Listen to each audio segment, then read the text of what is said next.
بسم اللہ الرحمن الرحیم۔ السلام علیکم دوستو آپ لوگوں نے اکثر یہ سنا ہوگا کہ ہمارے بزرگ، ہمارے باوجداد اکثر ہم یہ کہتے ہیں کہ ہم پرانے زمانوں میں پھٹے پرانے کپڑے پہنتے تھے، ہمارے کپڑوں میں پیوند لگے ہوتے تھے اور ہم بڑی عزت کی زندگی گزارتے ہوتے تھے۔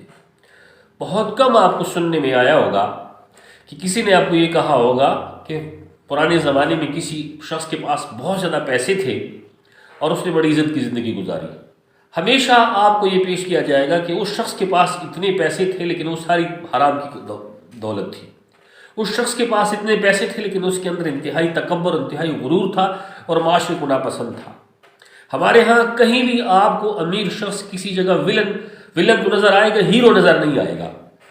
کبھی ہم نے اپنے بچوں کو یہ نہیں سکھایا کہ آپ زندگی میں اگر ترقی کرنا چاہتے ہو تو زندگی میں تربیت کے ساتھ ساتھ، اخلاق کے ساتھ ساتھ اپنے پیسے کمانے کے ہنر کو بھی آگے لے کے جاؤ۔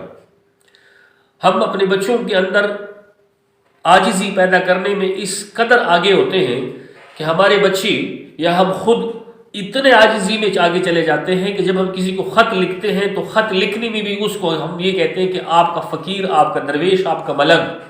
وہ درویشی اور ملنگی ہمارے اندر اتنی صلاحیت کر جاتی ہے کہ ہم جب کہیں نوکری کرتے ہیں تو نوکری میں بھی جب ہم کسی کو اب ایک عرضداشت لکھتے ہیں تو اس عرضی میں بھی ہم اس کو فدویہ گزارش کرتا ہے، اس میں ہم لکھتے ہیں کہ اگر آپ مجھے چھٹی دے دو یا آپ مجھے میرا یہ سرکاری کام کر دو تو میں آپ کا ممنون احسان رہوں گا، ساری عمر آپ کا احسان نہیں بھولوں گا۔ حالانکہ وہی سرکاری کام پہ وہ بھی مسلط ہوتا ہے، لیکن وہ عاجزی اور ملنگی جو درویشی جو مجھے گھر سے سکھائی گئی ہوتی ہے، وہ عاجزی اور ملنگی مجھے جگہ جگہ ذلیل بھی کرتی ہے۔ ہم نے اپنے بچوں کو یہ تو ضرور سکھایا ہوتا ہے کہ آپ بڑے ہو کر بابو بنو گے، لیکن کبھی ہم نے بچوں کو یہ نہیں سکھایا ہوتا ہے کہ آپ بڑے ہو کر ایک بڑے کاروباری بھی بنو گے۔ ہم نے اپنے بچوں کو یہ ضرور سکھایا ہوتا ہے کہ بڑے ہو کر آپ فوج میں جاؤ گے، آرمی میں جاؤ گے یا آپ بابو بنو گے، لیکن کبھی یہ نہیں سکھایا ہوتا کہ آپ کو میں کوئی اچھا دکاندار بھی بنا دوں۔ ہماری نظروں میں وہ لوگ عزت والے ہوتے نہیں ہیں۔ ہم یہ کہتے ہیں کہ ہمارے ہاں وہ بادشاہ بہت تگڑا بادشاہ تھا جس نے ٹوپیاں بنائی اور معاشرے میں اس نے مقام حاصل کیا۔ یہ نہیں بتایا کہ معاشرے میں وہ بندہ بہت آگے گیا جس نے دولت بھی کمائی اور دولت کے ساتھ ساتھ اور لوگوں میں دولت تقسیم بھی کی اور اس نے فلاحی ادارے بھی کام کیے۔ ہم یہ نہیں بتاتے بچوں کو۔ ہمارے ہاں معاشرے میں صرف یہ سکھایا جاتا ہے کہ آپ نے بس غلامی کرنی اور ساری عمر غلام ہی رہنا ہے۔ سوچ ہماری اس حد تک آ گئی ہے کہ جب ہم اپنے آقا کے سامنے، اپنے باس کے سامنے کھڑے ہوتے ہیں تو ہم یہ محسوس کرتے ہیں کہ یہ ہمارا باس ہے، اب اس کی کیڑے ہیں۔